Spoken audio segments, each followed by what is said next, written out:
एक बहुत प्यारी चिड़िया थी। उस चिड़िया का नाम था चंचल।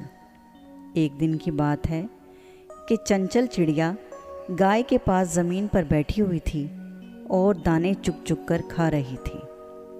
अचानक गाय ने उसके ऊपर गोबर कर दिया और चिड़िया बेचारी उस गोबर में दब गई और उड़ ना पाई।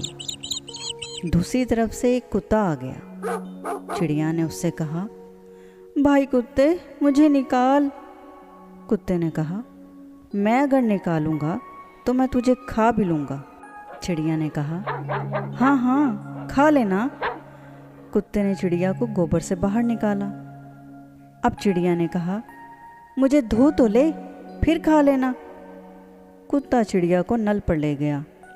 वहाँ उसे अच्छी तरह धोया और फिर जैसे ही खाने के लिए मुंह खोला, चिड़िया ने फिर अपने अल्फाज दोहराए। चिड़िया ने कहा, अरे मुझे सुखा तो ले, फिर खा लेना। कुत्ते ने चिड़िया को धूप में रख दिया और उसके पास ही टहलने लगा। थोड़ी देर में चिड़िया के पर सूख गए और वो फुर्र से उड़ गई और बेचारा कुत्ता मुंह देखता रह गया।